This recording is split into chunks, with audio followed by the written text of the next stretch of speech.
Bom dia, tudo bem?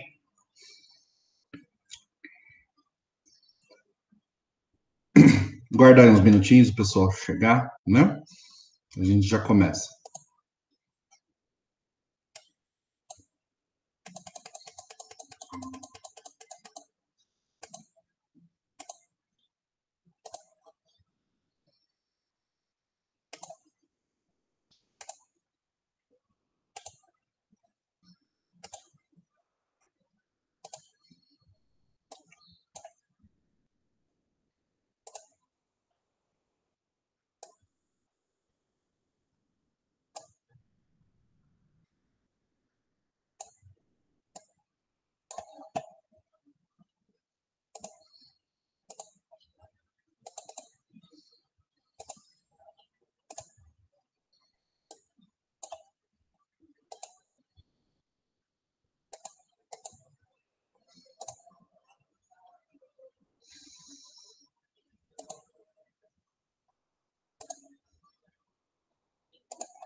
Bom dia a todos.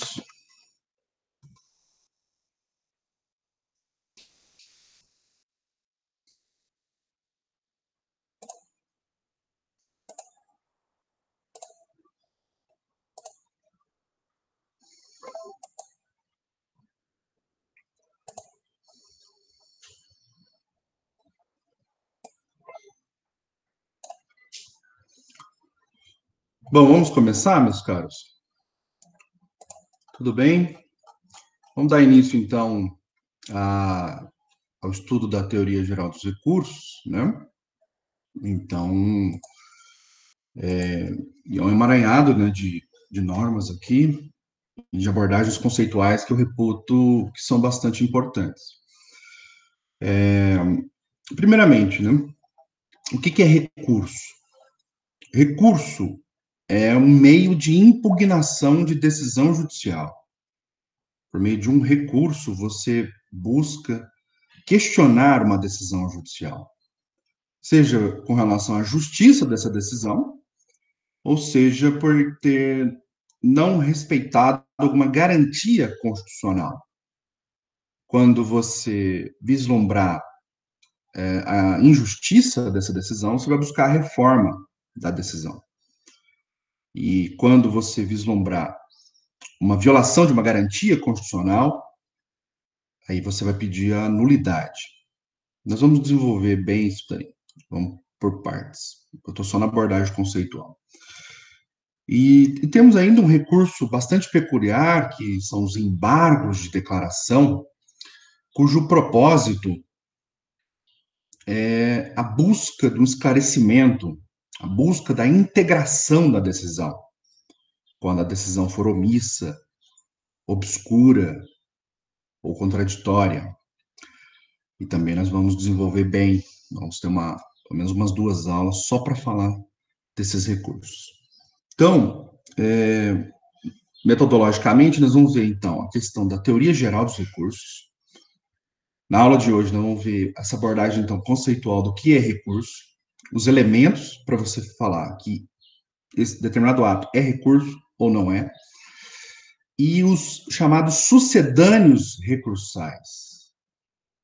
Sucedâneo recursal também é um meio de impugnação de decisão.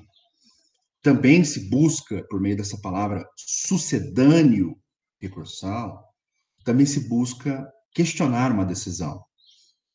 Só que é por outras vias, né? Não é recurso. Então eu vou explicar na aula de hoje essa diferenciação. O que é recurso e o que é e quais são os sucedâneos recursais, ok? Então, vamos lá. Trouxe aqui, nesse slide, alguns elementos para você identificar o que vem a ser um recurso. Então, primeiramente, né, recurso é meio de impugnação de decisão judicial. E eu até brinco, né, dizendo o seguinte, olha, decisão judicial, ou você cumpre, ou você recorre. Não vá brigar com o juiz, não vá discutir, você discute nos autos. E a forma civilizada de você discutir nos autos o acerto ou o erro da decisão é por meio do recurso. Então, o recurso existe para propiciar que você questione a decisão judicial de forma civilizada. Nós vamos abordar, assim que eu explicar a diferença entre recurso sucedâneo e recursal, nós vamos ver os princípios. Mas só uma pequena palhinha aqui sobre princípios. Um dos princípios que nós temos em direito processual civil, né, voltado aos recursos, é o princípio do duplo grau de jurisdição. O princípio do duplo grau afirma a ideia de que todos nós temos o direito a um duplo pronunciamento. O direito a uma revisão da decisão judicial por outro órgão jurisdicional. Outro órgão. Então, a ideia elementar do direito ao duplo grau de jurisdição é o direito ao duplo pronunciamento. Até porque, para que existe recurso? Recurso existe tendo em vista a chamada falibilidade humana. Embora alguns juízes discordem, né? Eles acham que eles não erram, mas a falibilidade humana é uma das razões. A outra razão é o nosso natural inconformismo com o não. O não é desagradável a nós, né? Então, isso também é uma condição humana, de não aceitar ou não, ou de ter dificuldades de aceitar uma resposta negativa. Então, por essas duas razões, a falibilidade humana e a nossa dificuldade de aceitar um não faz com que nós tenhamos a necessidade de ter mecanismos de revisão das decisões judiciais. E se você for analisar o artigo 5º da Constituição Federal, o inciso 55, ela fala que aos litigantes em processo judicial ou administrativo são assegurados o contraditório, a ampla defesa e os meios e recursos a eles inerentes. Eu interpreto essa cláusula como sendo uma abertura, né, para se consagrar o recurso como sendo uma garantia constitucional.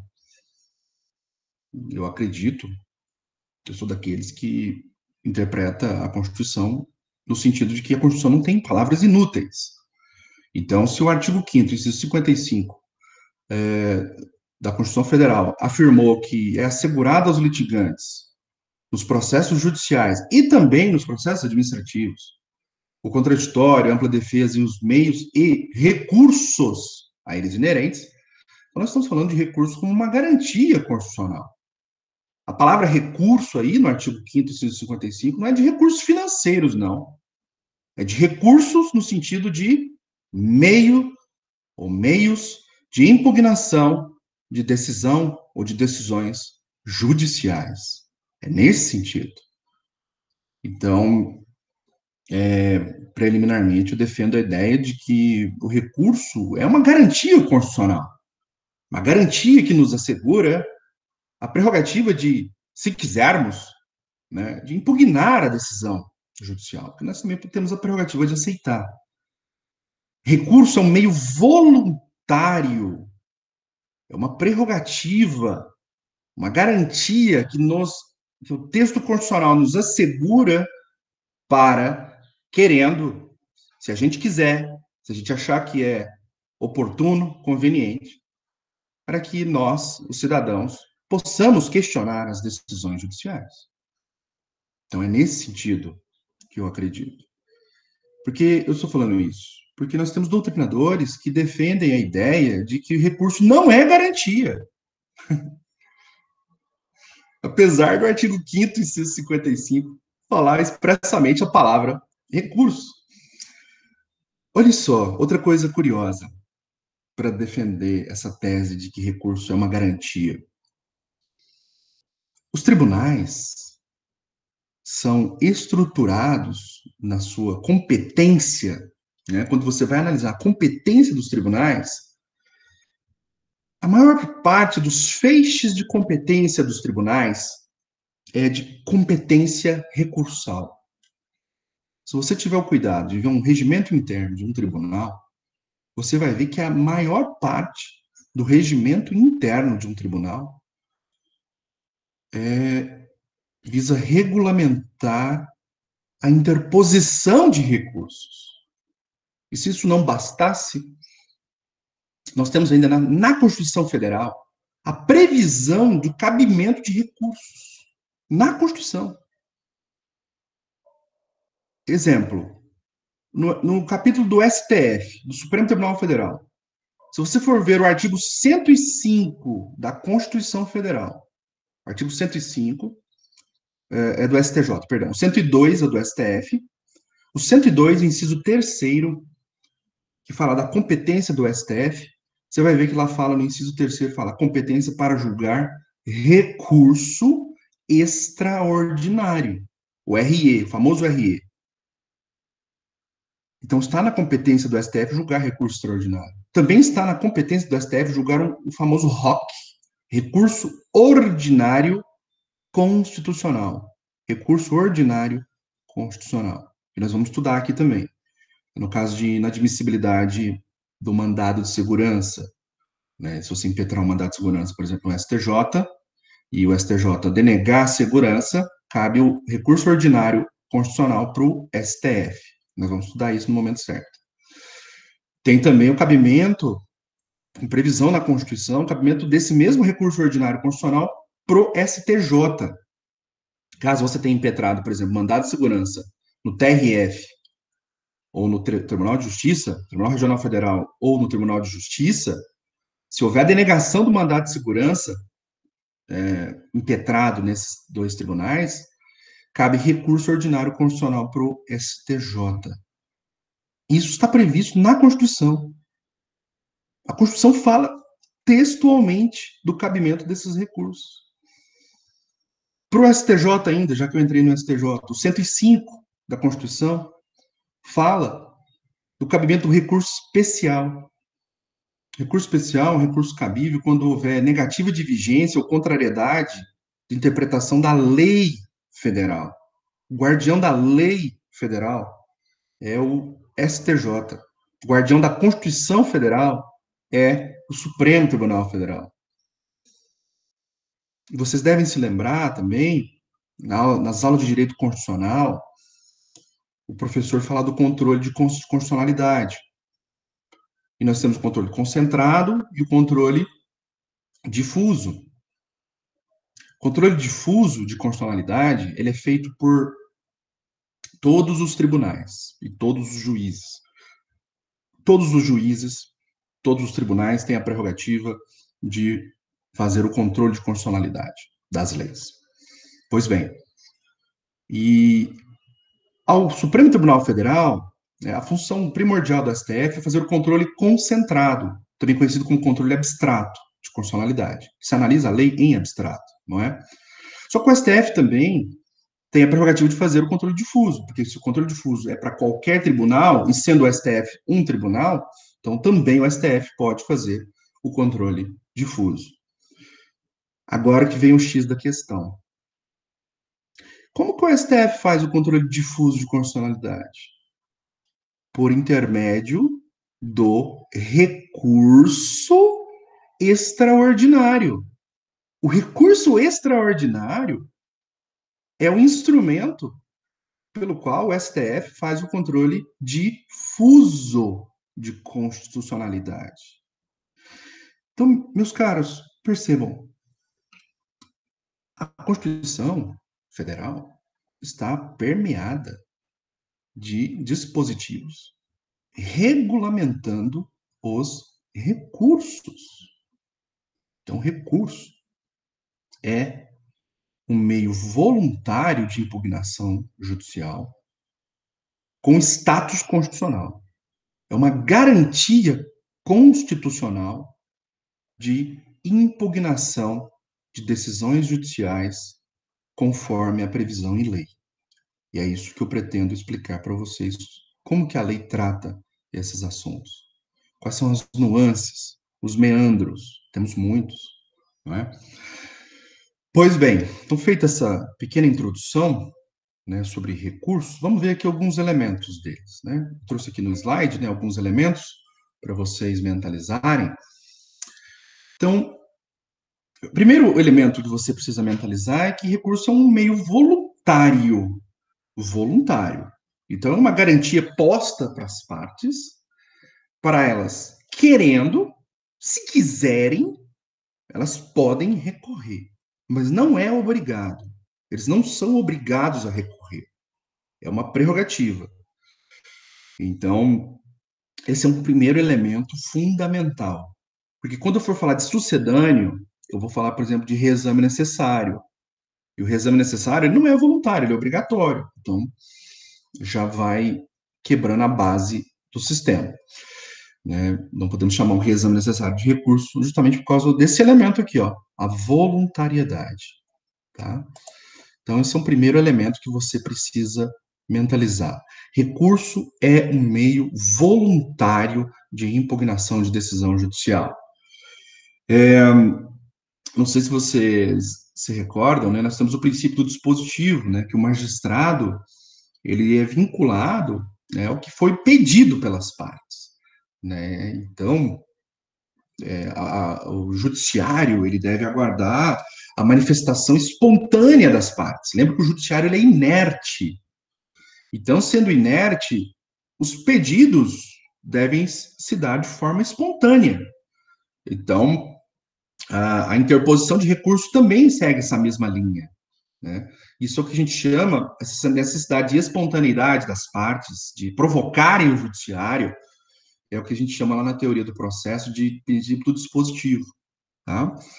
Então, a espontaneidade, ele é um elemento crucial aqui para a existência do recurso, porque ele, por meio da interposição do recurso, nós vamos delimitar a extensão do que está sendo questionado. Nós vamos falar sobre um princípio, sobre os efeitos dos recursos, vamos falar sobre o efeito devolutivo. Então, e nós vamos falar que, olha, a decisão ela é dividida em vários capítulos.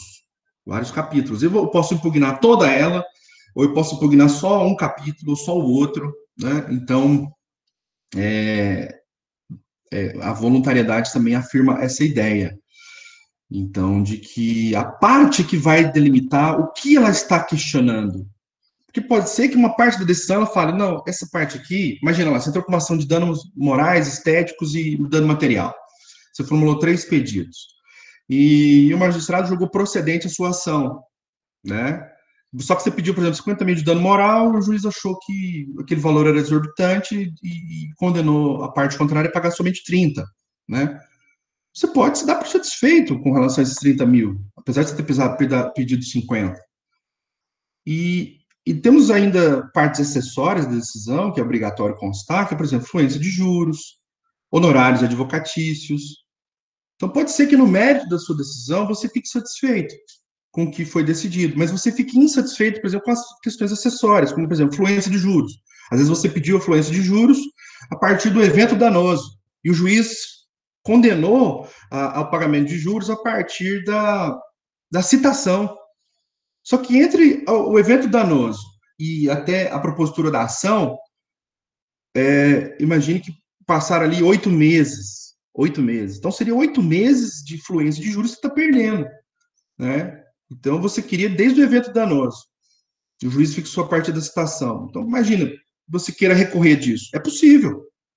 É possível. Então, o que se analisa, né, é a sucumbência, né, ainda que seja mínima, né? Então, olha, eu ganhei tudo que eu pedi, eu sucumbi na fluência de juros. Então, você pode recorrer só com relação a isso. Um recurso que é muito comum é o dos advogados, com relação aos honorários advocatícios, né? Às vezes os advogados querem 15, 20% de fixação de honorários advocatícios, tendo visto o trabalho desenvolvido, o tempo, né? Ou a complexidade da causa, né? Que são os principais elementos para se fixar os honorários advocatícios. Então, o juiz vai lá e fixa em 10%. Aí nasce o interesse recursal dos advogados de buscar a majoração, né, dos honorários. Mas, enfim, essa ideia, então, de voluntariedade, para fechar isso, ela afirma a seguinte ideia: não existe recurso de ofício. Não existe. Se você não for lá e formalizar um recurso, conforme previsto em lei, né, as formalidades previstas em lei, se você não sentar, colocar no papel e protocolizar, manifestando expressamente o seu inconformismo com relação à decisão ou parte da decisão, não é?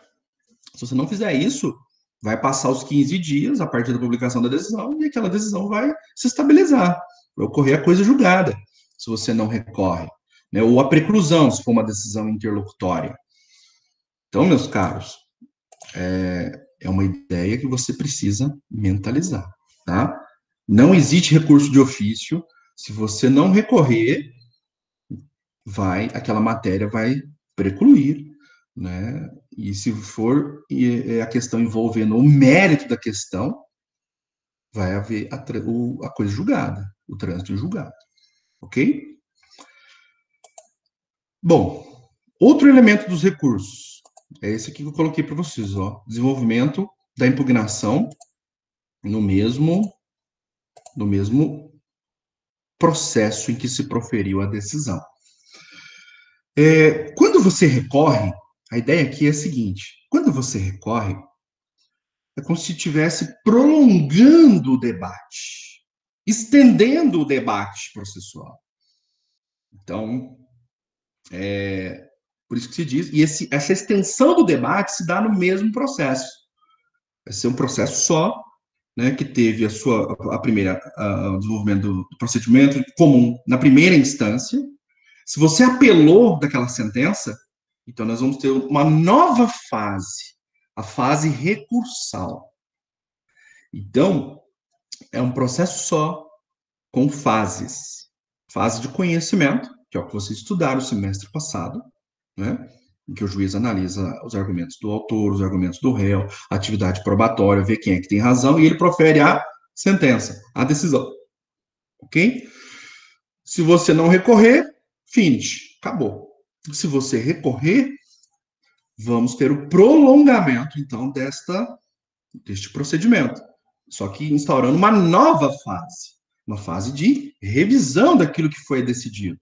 E essa fase revisionista daquilo que foi decidido é o que a gente chama de fase recursal. Então, ela é desenvolvida no mesmo processo, o recurso se dá no mesmo processo em que a decisão foi proferida, tá bom? Mentalize essa ideia. Por que eu estou dizendo isso? Porque nós vamos ter meios de impugnação de decisão judicial que vão ocorrer com a formação de outro processo, de uma outra ação. Por exemplo, a ação de reclamação é uma nova ação. Eu estou questionando uma decisão judicial que, por exemplo, desrespeitou precedentes. Se o juiz desrespeita um precedente vinculante, cabe uma ação chamada de reclamação. E essa reclamação você vai protocolar no tribunal que teve o precedente desrespeitado. Então você pode ter um caso aqui na primeira instância, né? Tem precedente vinculante, por exemplo, do STF, e o juiz aqui de primeiro grau, ele ignorou o que o STF decidiu, né? Aí nós temos um mecanismo que é a reclamação, que você pode protocolizar diretamente no STF, pedindo para o STF para cassar aquela decisão de primeiro grau. Então, eu estou dizendo que recurso se desenvolve na mesma ação, porque nós temos sucedâneos recursais, nós temos outros meios de impugnação de decisão que vão se dar fora deste processo, por meio da propositura de uma nova ação. Ok? Estão me acompanhando, meus caros? Tá tudo bem? Vou continuar, então. Vamos analisar os outros elementos do direito ao recurso. Outro ponto aqui que é fundamental, esse outro elemento aqui. Vou até mudar a cor de novo. Previsão em lei como recurso. Isso aqui é fundamental para você mentalizar. Todos os recursos estão previstos na lei. Todos. No Código de Processo Civil. Tá? Lá vai falar, as decisões judiciais são impugnáveis por. Aí lá fala. Apelação, agravo, embargo, declaração, recurso especial, recurso extraordinário. Então, nós temos um rol. E esse rol de recurso é um rol taxativo. Taxativo. O juiz não pode criar recurso, as partes por contrato não podem criar recurso. Somente lei pode criar recurso. Somente lei pode restringir o cabimento de recurso. Presta atenção nisso que eu estou te dizendo, que vai chegar uma hora que eu vou te falar da jurisprudência do STJ, que a gente chama de jurisprudência defensiva, que quando eles criam requisitos de admissibilidade dos recursos que não existem, que não estão previstos em lei. Então, eles ignoram, às vezes, né? O STJ faz muito isso, ignoram esta regra básica aí que eu coloquei de vermelho para vocês, né? Previsão em lei, né, como recurso. Então, e também tem que estar previsto em lei eventuais restrições ao cabimento do recurso. E os tribunais, especialmente o STJ, ignoram isso, tá bom? Então, só há recurso se estiver previsto em lei como recurso. Quer ver? Deixa eu só abrir o CPC aqui. Vou mostrar para vocês. Se vocês tiverem aí, puderem abrir o CPC. Ó, está no artigo 994. 994. Eu vou compartilhar aqui a tela com vocês, tá? Só um minutinho, para a gente analisar. Ó, peraí, que eu tô apanhando aqui.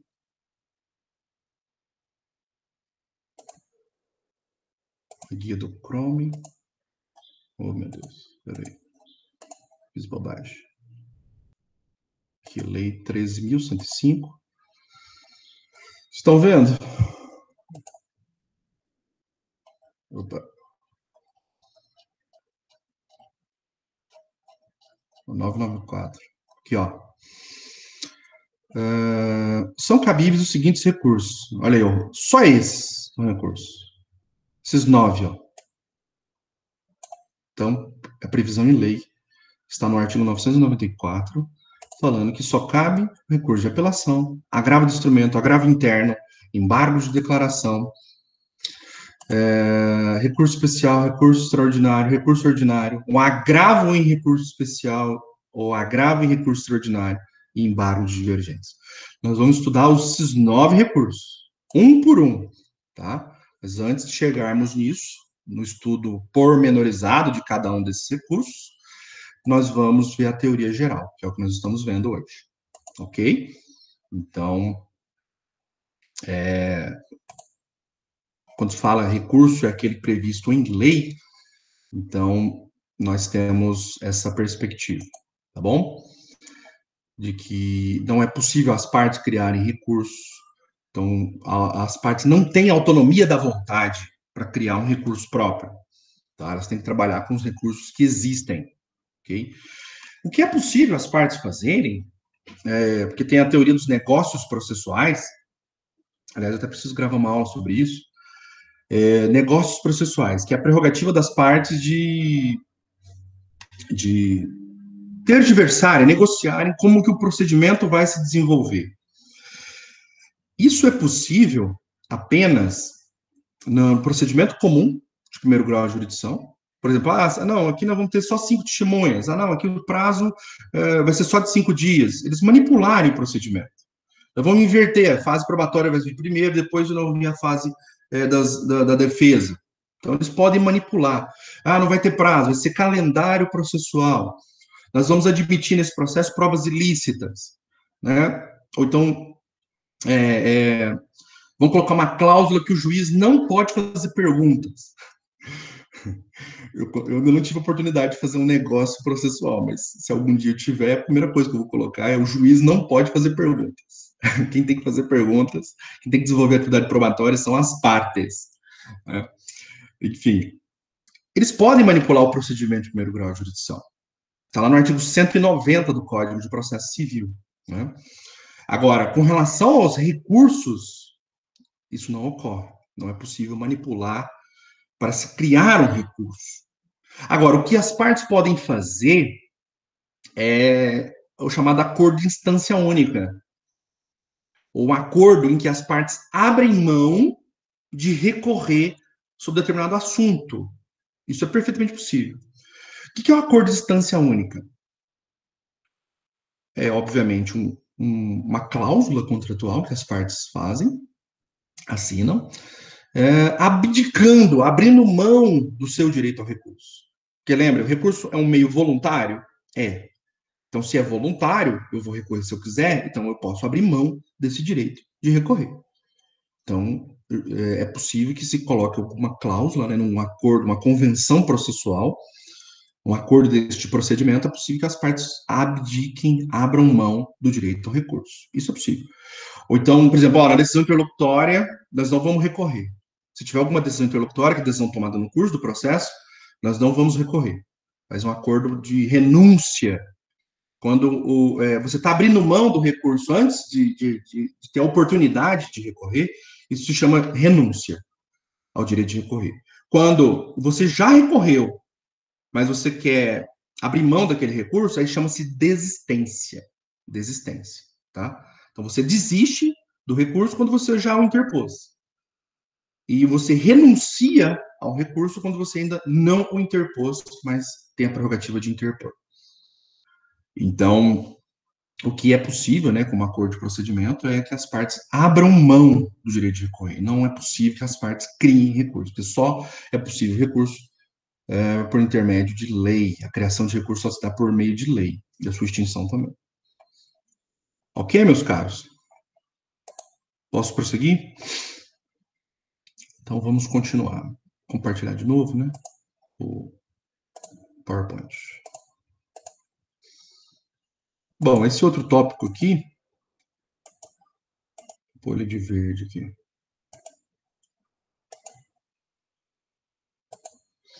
Bom, aqui é interessante que fala essa parte em verde, né? Um direito exercido. É um direito.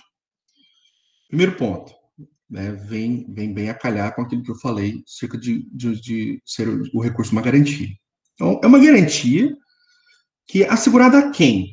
É uma garantia que, então, que é assegurada às partes, ao Ministério Público ou a terceiros interessados. E aí, eu não vou explicar isso hoje, a questão do terceiro interessado, mas quando a gente está falando sobre admissibilidade dos recursos, eu vou falar sobre recurso de terceiro. Mas só para você não ficar no vácuo, é possível, né, quando, no caso, por exemplo, de litisconsórcio, né, que não, do litisconsórcio não tem integrado a relação jurídica processual, ou no caso das intervenções de terceiros, né, como no caso da assistência, né, o assistente tem a prerrogativa também de recorrer, né, e quando que uma parte pode figurar como assistente? Quando ela tiver interesse jurídico na causa. Então, havendo interesse jurídico na causa, o terceiro também tem a prerrogativa de recorrer. Lembrando que partes são autor e réu. Partes são só o autor e o réu, né? E terceiro é aquele que não figura como autor ou como réu. Então, para que seja legítima a interposição de um recurso por um terceiro, ou seja, aquele que nem é parte, nem é, né, não é nem como autor, nem como réu, ele não está, mas ele tem interesse jurídico para que uma das partes ganhe, né? Aí nós falaremos do chamado recurso de terceiro. Mas não se preocupem, eu vou explicar isso numa outra oportunidade, de forma mais detalhada, tá bom? Só para você saber que é possível também que terceiros recorram caso esse terceiro demonstre interesse jurídico na causa. Não é interesse moral, não é interesse ético, não é interesse religioso, não é interesse econômico, não é interesse afetivo, é interesse jurídico. Então ele tem que demonstrar que há um interesse jurídico, que ele vai ser afetado por aquela decisão, se não for recorrida.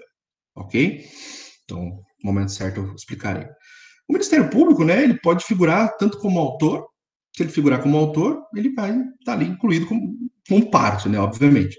Mas nós temos várias situações que o Ministério Público atua como fiscal da lei, que é o que a gente chama de custos legis, não é? Então, essa colocação do Ministério Público aqui é de custos legis, ok? Tá? Custos legis. Então, porque se ele propôs ação, uma ação civil pública, obviamente, então ele já está como parte. Então, a colocação do Ministério Público aqui, como tendo o direito ao recurso, é no sentido de quando ele intervier no processo como fiscal da lei, tá? Então, por exemplo, envolvendo interesses de incapazes, interesses, direitos coletivos, né? Então, o Ministério Público, ele vai intervir no processo como fiscal da lei, tá bom? Tudo bem, meus caros? Estão me acompanhando? Beleza? Valeu, Jader. Então, vamos finalizar essa parte aqui, com relação ao objetivo dos recursos. Vamos pôr uma outra cor aqui. Vamos pôr um vermelhão aqui. Qual o objetivo dos recursos, então? Bom, aqui é o seguinte.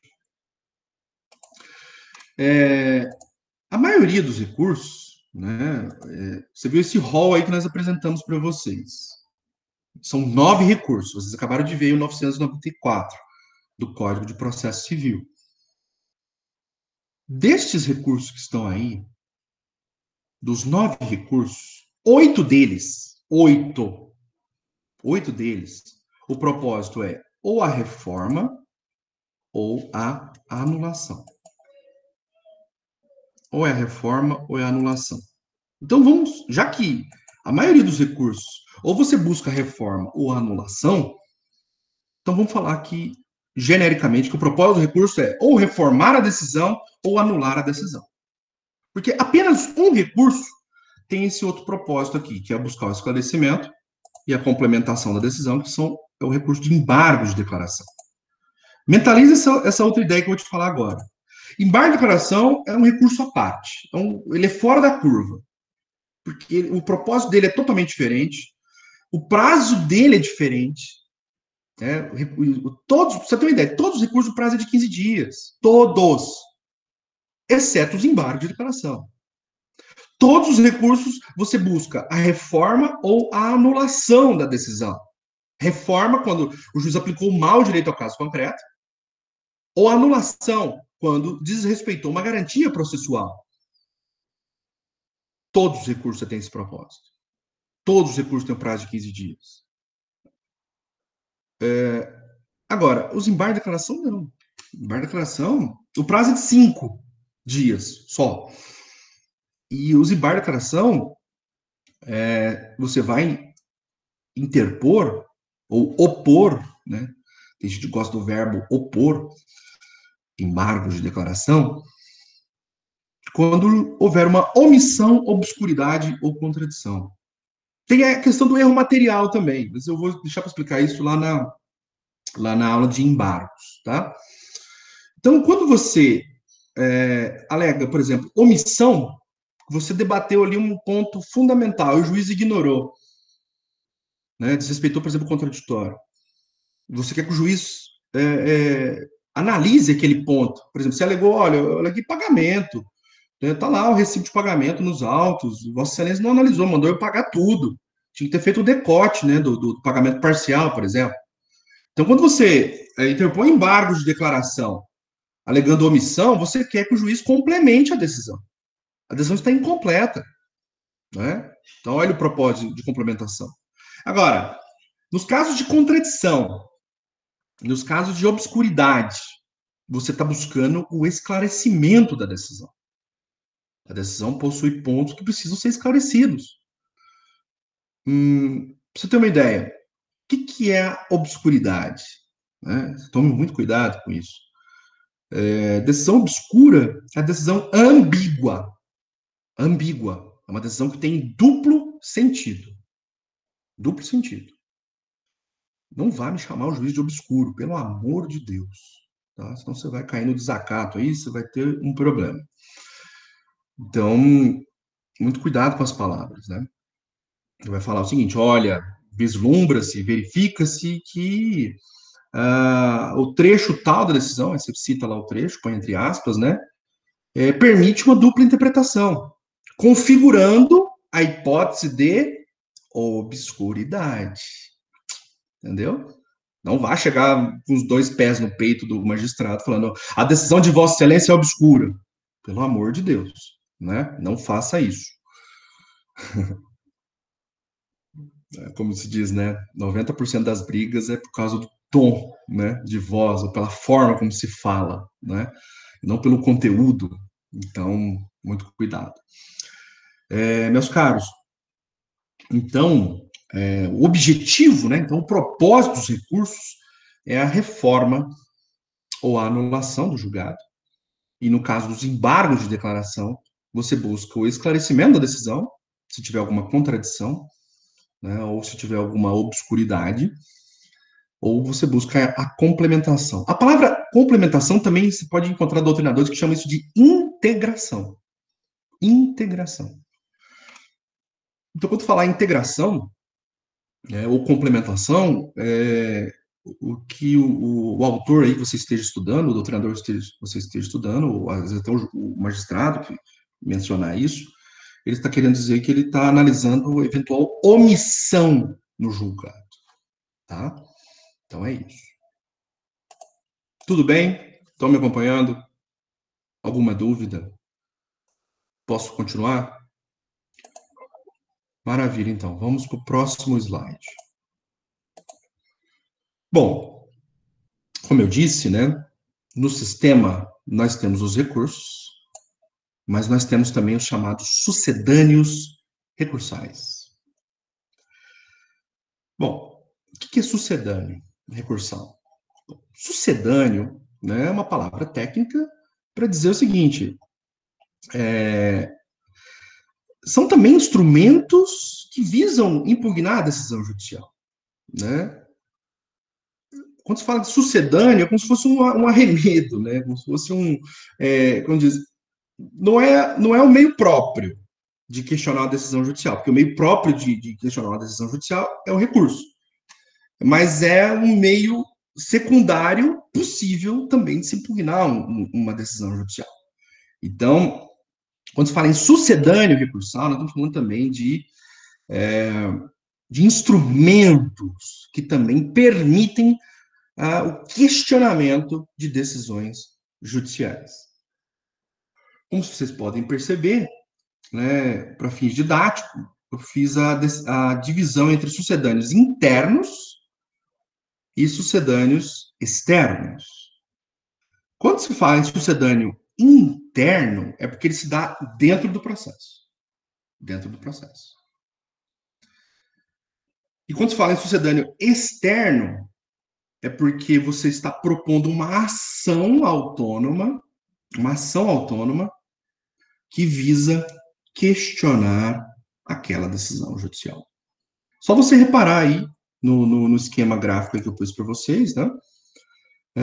Como o sucedâneo recursal externo, ó, ação rescisória, ação anulatória, tudo ação, ó. Querela nullitatis, mandado de segurança, embargos de terceiro, reclamação constitucional.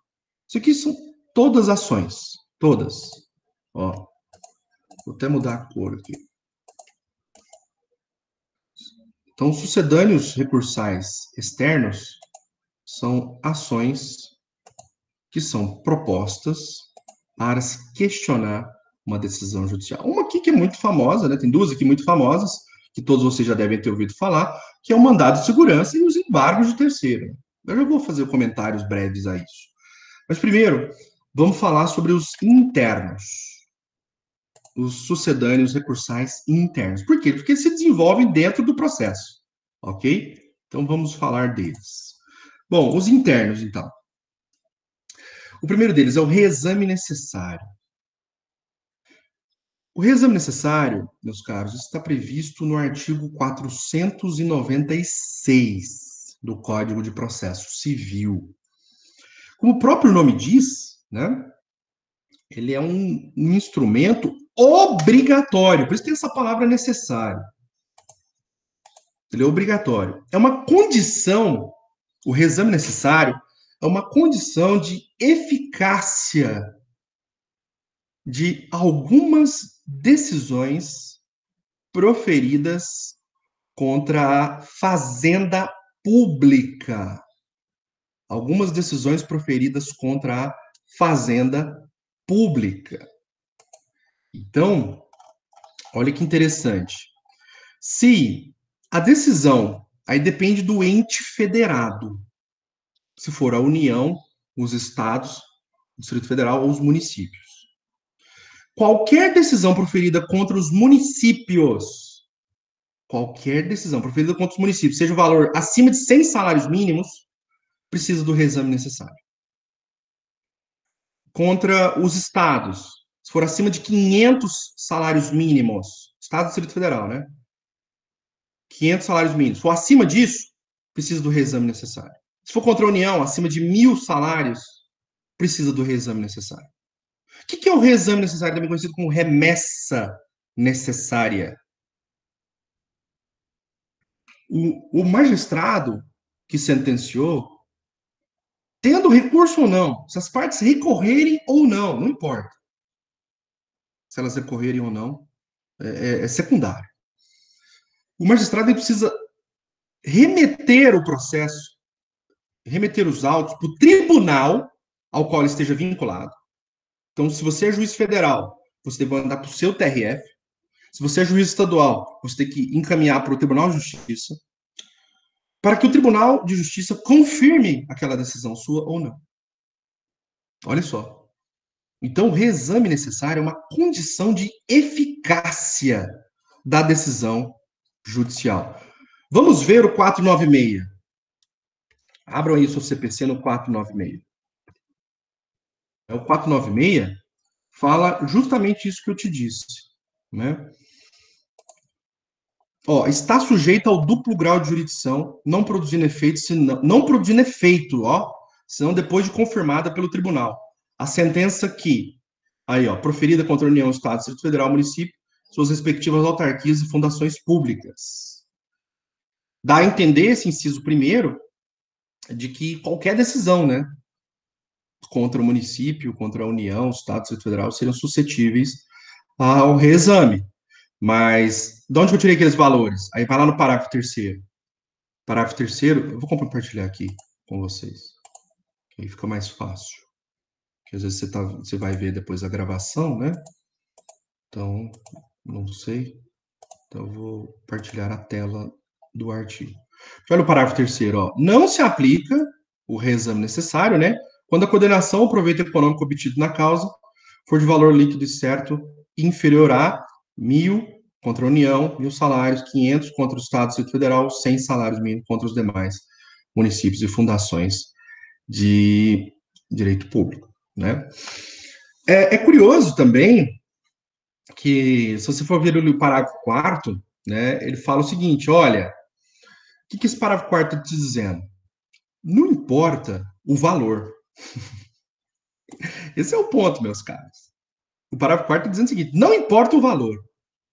Se a sentença estiver de conformidade com precedente vinculante, e aí ele arrola aí quais são os precedentes vinculantes, né? Ele vai falar aí, ó, súmula do Tribunal Superior, tanto faz se a súmula vinculante ou não. Acórdão do STF, do STJ, em julgamento de recursos repetitivos, não vamos estudar recursos repetitivos, não vamos estudar. Entendimento em incidente, resolução de demanda repetitiva, assunção de competência, nós vamos ver também esses incidentes. Mas no semestre passado eu falei sobre isso nas aulas de precedentes. Não sei se vocês vão se lembrar. Tem aula lá no YouTube, né, que eu explico um pouco sobre isso. Mas nós vamos ver esse semestre como que funcionam esses dois incidentes aqui. Pois bem, então está dizendo o seguinte, olha, se a sentença do magistrado estiver de conformidade com o entendimento dos tribunais superiores em precedentes vinculantes, não importa o valor. Ah, não, é de R$ 1 bilhão a decisão. Está de conformidade com o precedente vinculante? Está. Não precisa do reexame necessário. O reexame necessário não é necessário. O reexame obrigatório está dispensado.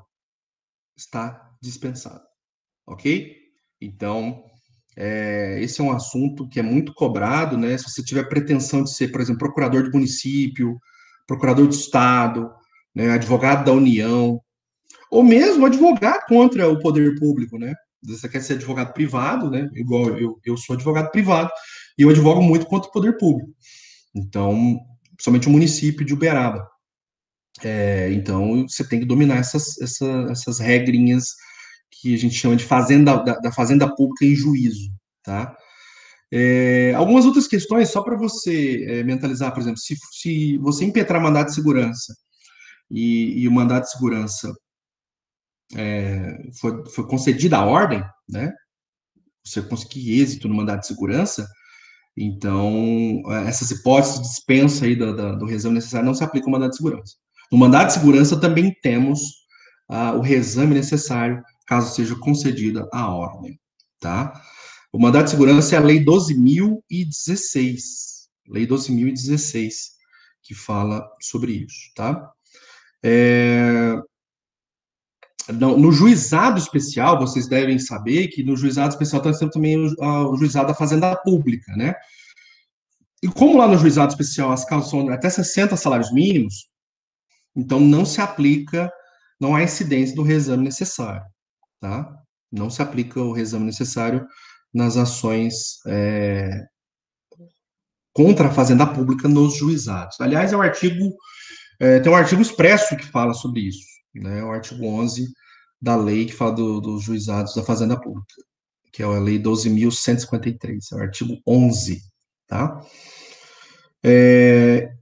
Temos também uma súmula do STJ, súmula 490, que, que nas sentenças ilíquidas contra a Fazenda Pública tem que ter o reexame necessário, né? Porque não sabe a extensão, né, do dano que vai ser contra a Fazenda Pública. Como não se sabe a extensão do dano, então, na dúvida, faz o reexame. Então, o STJ entendeu, né, por meio dessa súmula 490, de que se for uma sentença ilíquida, contra a Fazenda Pública, tem que ter o reexame necessário. Tá? Beleza? Entenderam o reexame? Reexame necessário? É bem tranquilinho. Né? Posso continuar? Vamos falar do outro. Do correição. Bom, correição parcial. A correição parcial é um instrumento bastante delicado. Bastante delicado. Ele, ele é um instrumento que te permite impugnar, né, decisões judiciais, mas em quais situações? Aí que está o ponto. Você só pode suscitar uma correição parcial perante a corregedoria, para que a corregedoria intervenha no seu processo, caso o magistrado não respeite a ordem legal dos atos processuais a serem praticados. Que lembre, nós estudamos no semestre passado, né? O processo de conhecimento. Nós temos lá a fase postulatória, petição inicial, admissibilidade da petição inicial. A petição foi admitida? Vamos para a citação do réu. Depois da citação do réu, tem audiência de mediação e conciliação, se houver, se o direito for admitir autocomposição. Não teve autocomposição, vamos para a defesa, né? Depois da citação, então, vem da audiência, se não tiver autocomposição, a defesa. Depois vamos ter a fase saneadora, também conhecida como fase organizatória, né? Passou a fase organizatória, se for necessária a produção de provas, fase probatória. Desenvolveu toda a atividade probatória, aí sim nós temos a sentença, que é a fase decisória. Se o magistrado não respeita a ordem dos atos processuais a serem praticados, ele está tumultuando o andamento processual. Então, casos como este, como inversão da ordem, né, ou não respeito à ordem dos atos processuais, cabe correição parcial. E também, uma outra hipótese, dita pelo STJ, quando fizer confusão procedimental, né, quando o juiz às vezes mistura uma coisa com a outra. Né? Eu já tive um caso que era aqueles casos que o juiz era juiz de tudo, né? Igual cidade pequena, né? O cara acabou de passar um curso para juiz. Às vezes, em algumas varas federais também acontece isso. Os caras são juízes tanto do civil quanto do penal. Aí, às vezes, eles misturam. Pega uma questão que é do procedimento do penal, do processo penal, e vai lá e põe no processo civil. Fala, oh, como assim? Né? Então, quando inversão tumultuária do processo, confusão procedimental, cabe a correição parcial, né? Então, só que o STJ ele afirma que as hipóteses de cabimento que se dão por omissão do magistrado, né, em decidir, né, ou no caso dos despachos, né? Então, no caso dos despachos do magistrado que gere confusão procedimental, né, ou então alguma omissão, né, você pede para o processo ser chamado à ordem para ser respeitado o procedimento e o magistrado nada faz, também cabe a correição parcial. Teve um caso interessantíssimo, aconteceu tem pouco tempo.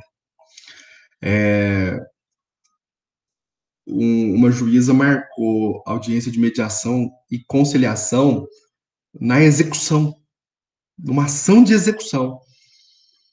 E aí eu falei, ué, não existe mediação e conciliação em processo de execução.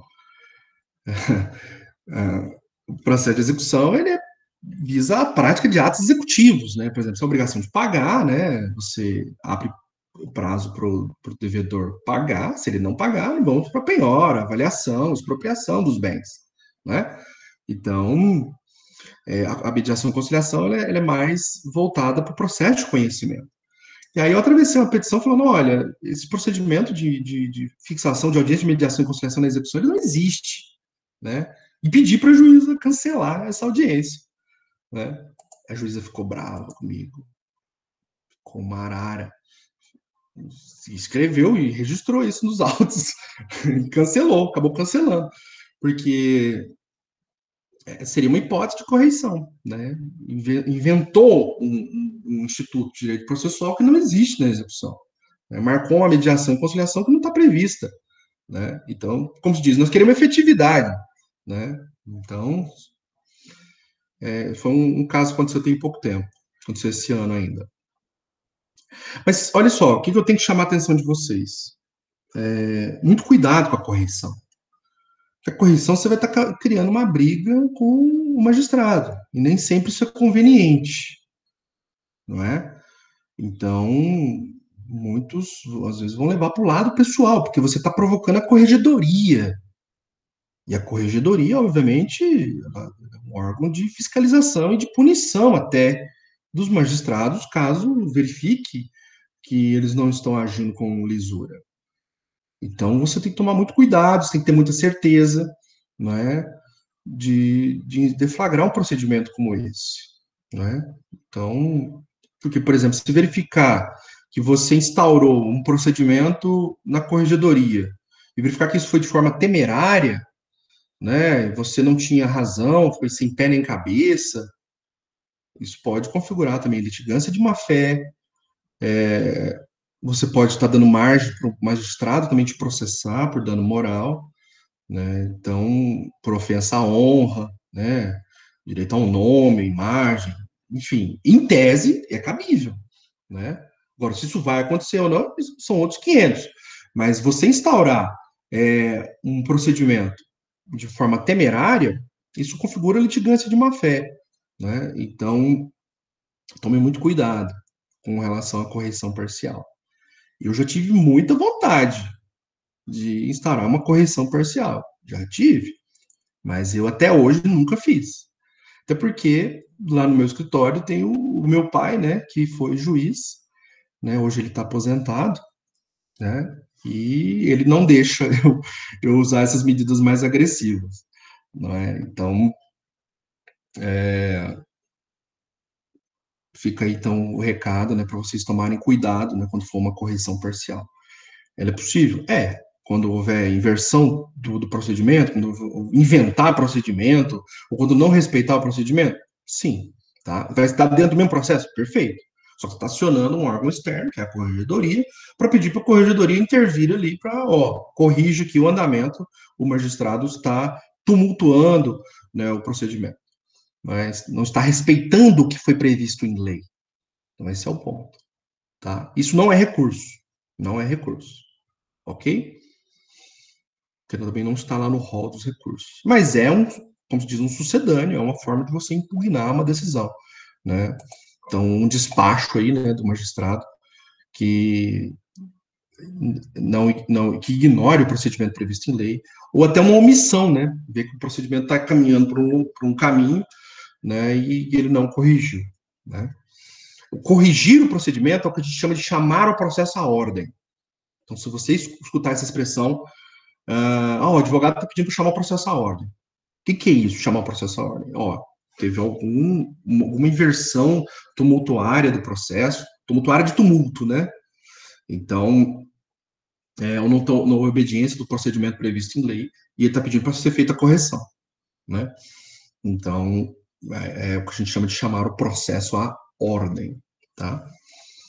Tudo bem, meus caros? Me acompanharam aqui? Tranquilo? Então, vamos continuar. Pedido de reconsideração. Deixa eu parar aqui. Tá o slide aí? Qual que tá? É o slide que tá aí, né? Compartilhado com vocês? É o slide. Beleza. Que eu não tô vendo aqui. Parece uma tela preta para mim. Então, olha só. Pedido de reconsideração. Não é recurso. É o que a gente chama... é o que alguns doutrinadores chamam de quase recurso. Né? Por que não é recurso? Porque vai faltar um requisito, que é a previsão em lei. Né? O pedido de reconsideração, ele é como se fosse um pedido de reforma ou de anulação da decisão né? É o próprio juiz da causa, né? Então, só que não é qualquer recurso que cabe o pedido de reconsideração. A reconsideração, ela é possível no cabimento dos agravos, que cabe pedido de reconsideração, tá? E no recurso de apelação, nós vamos ver que tem duas hipóteses que cabe a apelação, cabe a reconsideração na apelação. É o que a gente chama, no popular, de embargos auriculares. Já ouviu falar? Embargos auriculares? Você vai lá e fala na orelha do magistrado, chama atenção, né? Olha, houve um equívoco aqui, né? Então, você pede para que ele volte atrás. Bem, na verdade, é pedir para o juiz para que ele volte atrás, né? Então, ele é dirigido, então, obviamente, ao próprio juiz, né? Só que, olha só, você tem que tomar muito cuidado com uma seguinte questão. Imagina, publicou a decisão ontem, né? Quinta-feira. Começa a fluir o prazo hoje, que o dia do início não se conta, lembra? Começa a fluir o prazo hoje. Você vai ter, por exemplo, 5 dias para embargar, ou 15 dias para interpor outro recurso, né? Por exemplo, apelação, agravo, 15 dias. Se você decidir ir lá falar com o juiz, pedir para ele reconsiderar a decisão dele, imagina lá, ele desconsiderou a pessoa jurídica do seu cliente. É uma decisão interlocutória. Ou então ele concedeu uma tutela antecipada contra você. Ou não concedeu, né? Aí você quer falar com ele lá, fala, olha, é emergencial essa situação, não podemos esperar, senão eu vou ter que agravar, né? Então eu gostaria de pedir para Vossa Excelência reconsiderar, porque tem nos autos a prova cabal, tem um exame médico, o exame médico está falando que é imprescindível que ele faça a cirurgia, então eu preciso que Vossa Excelência decida este caso, me conceda essa decisão, porque o juízo de probabilidade está aí, está demonstrado por causa dos laudos médicos, e a urgência, né? Então, também está aí demonstrada. O próprio médico tomou esse cuidado de falar que ele precisa fazer o quanto antes esse procedimento cirúrgico. Então, eu gostaria de pedir para Vossa Excelência para que considere a decisão e conceda a tutela antecipada ante o preenchimento de todos os pressupostos recursais, pressupostos para concessão da tutela antecipada. Então, perceba, é você ir lá e conversar com o juiz. A reconsideração é isso. Por isso que a gente chama, no popular, de embargos auriculares. E o cuidado que eu falei que você tem que tomar é o seguinte: o seu prazo de recurso está correndo. O juiz não concedeu a tutela antecipada, denegou a tutela antecipada, ou ele mandou desconsiderar a sua pessoa jurídica, ou você pediu para admitir um litisconsórcio, ele não admitiu. O seu prazo está correndo. Então, você tem que tomar cuidado e ficar de olho no prazo. Você foi lá e pediu para o juiz reconsiderar. Imagina, você quis peticionar pedindo a reconsideração. Fica de olho no relógio, meu amigo. Fica de olho. Fica aguardando, faz o cômputo do prazo do recurso, fala assim, olha, meu recurso vai vencer no dia 30, imagina que dia, eu não sei se dia 30 é dia útil, né? Imagina que vence dia 30 de agosto, né? Fica olhando, vê se essa decisão de reconsideração, se o juiz vai ou não vai reconsiderar, se vai sair ou não, né? E fica de olho. Porque se você perceber, opa, meu prazo é dia 30, já deu dia 28, o juiz até hoje nada, eu vou ter que agravar. Vou ter que gravar. Então, por que eu estou dizendo isso? Você, com o pedido de reconsideração, é como se fosse você está provocando o juiz de forma informal. Informal. É uma provocação informal do magistrado, chamando a atenção dele para que ele reveja a decisão dele, né? Que houve ali algum equívoco. Algum equívoco. Então, você tem que ficar de olho para ver se ele vai ou não vai reconsiderar, e ficar de olho no prazo. Porque, às vezes, ele demorou 30 dias para reconsiderar, né? E não reconsiderou. E, como levou muito tempo para ele reconsiderar, porque tem muitos processos, né, para analisar, você perdeu seu prazo se você não recorrer. Você perdeu o prazo. Então, você tem que ficar de olho. Quer pedir para o juiz reconsiderar? Peça. É uma praxe forense. É uma praxe, né?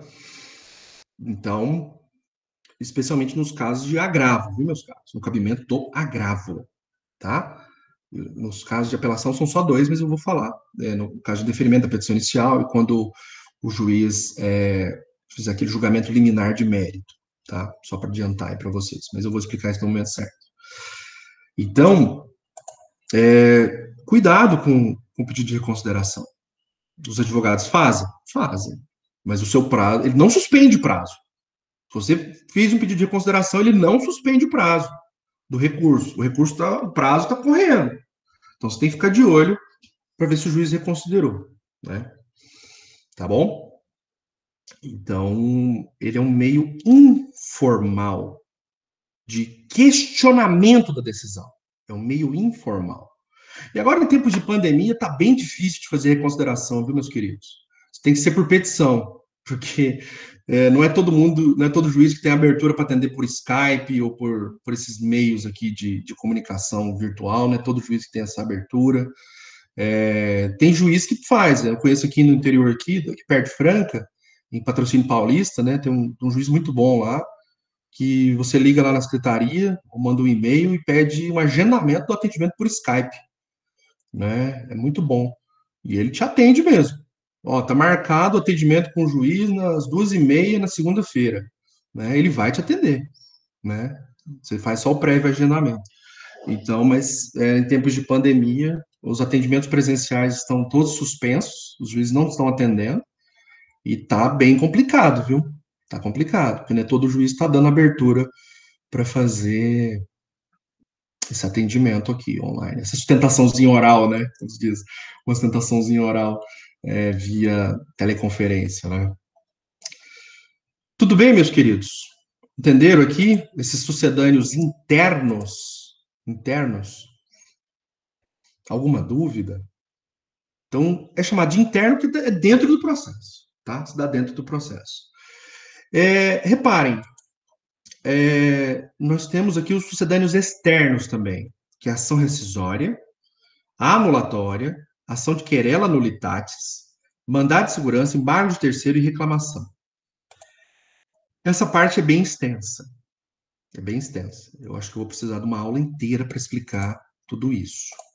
Então, eu gostaria de pedir a gentileza da gente, então, parar por aqui hoje, para que não haja um corte, né? Então, por exemplo, só a rescisória e a anulatória eu precisaria de pelo menos uma meia hora para explicar, né?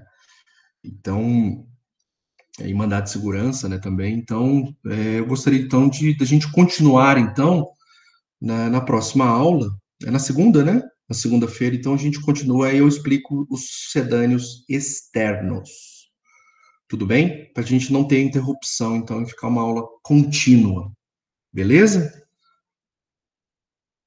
Então, podemos fazer assim? Pode ser. Perfeito, então. Agradeço, então, a todos vocês pela atenção, pela gentileza, e foi um prazer, e desejo a todos um bom final de semana, então, e até a próxima aula. Tá bom? Que nós vamos Bom, falar, então, dos sucedâneos externos. bom fim de semana, até mais. Bom final de semana, gente. Obrigado. Fiquem com Deus.